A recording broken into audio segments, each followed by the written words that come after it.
Assalamualaikum warahmatullahi wabarakatuh. Perkenalkan, nama saya Dwi Ayuningsih. Saya sebagai mahasiswa program studi Ilmu Al-Quran dan Tafsir semester 4 di Institut Agama Islam Negeri Salatiga. Di sini saya akan membahas sedikit penafsiran Quran Surat Yusuf ayat 43, 46, dan 47. Sebelum masuk ke pembahasan, saya akan menjelaskan sedikit tentang pengertian tafsir sain atau yang disebut dengan tafsir ilmi. Pengertian tafsir sain atau yang disebut tafsir ilmi adalah cara penafsiran Al-Quran dengan menggunakan pendekatan teori-teori ilmiah untuk menafsirkan ayat Al-Quran. Nah, ayat-ayat Al-Quran yang ditafsirkan di corak ini adalah yang bersifat kauniyah atau kealaman. Jadi pendekatan tafsir sain adalah metode yang digunakan untuk menafsirkan ayat Al-Quran dengan menggunakan pedoman ilmiah serta kajian-kajian ilmu pengetahuan modern yang biasanya berhubungan dengan alam dan makhluk hidup. Dengan pendekatan tafsir sain, Quran Surat Yusuf ayat 43 ini berisi tentang mimpi raja yang dimana raja ini melihat 7 ekor sapi betina yang gemuk itu telah dimakan oleh 7 sapi ekor betina yang kurus, dan 7 tangkai gandum yang hijau telah dimakan oleh 7 tangkai gandum yang kering. Nah, walaupun 7 tangkai gandum yang hijau itu telah dimakan oleh 7 tangkai gandum yang kering, mereka tetap saja kering. Begitupun dengan 7 ekor sapi betina yang kurus itu telah memakan 7 sapi ekor betina yang gemuk, mereka tetap saja kurus.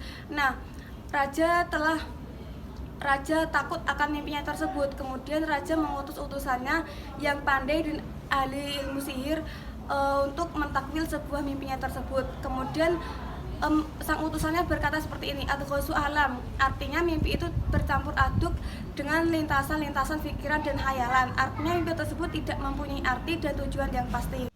Kemudian surat Yusuf ayat 46-47 ini berisi tentang bahwasanya Nabi Yusuf telah menjelaskan kepada mereka bahwasanya mereka akan melalui 14 tahun, di mana 14 tahun ini mereka akan menjumpai musim subur pada 7 tahun yang berturut-turut. Dalam kitab Ibnu Katsir, Nabi Yusuf telah menunjukkan kepada mereka bahwasanya apa saja yang harus disiapkan untuk tahun-tahun itu, seraya berkata, berapapun hasil tanaman dari kalian pada musim subur itu, simpanlah dalam gudang bersama bulir-bulirnya agar lebih awet dan tidak cepat rusak. Kemudian ambillah secukupnya untuk kalian makan dan jangan berlebihan agar dapat kalian gunakan untuk kebutuhan kalian pada musim paceklik, di mana musim paceklik ini akan datang setelah musim subur pada 7 tahun itu. Sebagaimana telah disebutkan dalam ayat sebelumnya, ada sapi betina yang gemuk itu telah dimakan oleh sapi betina yang kurus, karena pada musim paceklik ini mereka semua akan menguras apa saja yang telah dikumpulkan pada musim sebelumnya, yaitu musim subur. Dan tangkai-tangkai yang hijau itu telah dimakan oleh tangkai-tangkai yang kering. Itu artinya pada musim paceklik ini seluruh tanah tidak dapat ditumbuhi oleh tanaman apapun, dan apabila tetap ditanami mereka tidak akan menghasilkan apapun, karena Allah Subhanahu wa taala telah berfirman seluruh penduduk akan memakan apa saja yang telah mereka kumpulkan pada musim sebelumnya, yaitu pada musim subur untuk kebutuhan kalian, yaitu pada musim paceklik.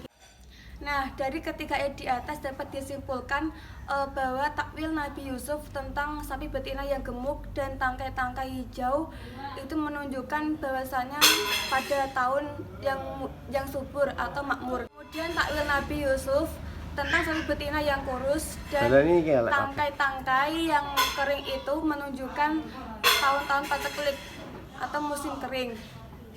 Kemudian Nabi Yusuf mengabarkan kabar gembira pada saat tahun-tahun ini, saat manusia akan dilimpahi hujan yang cukup dan masing-masing kampung akan menghasilkan makanan dan memeras buah-buah seperti buah zaitun dan tanaman gula serta minum-minuman anggur dan sebagainya.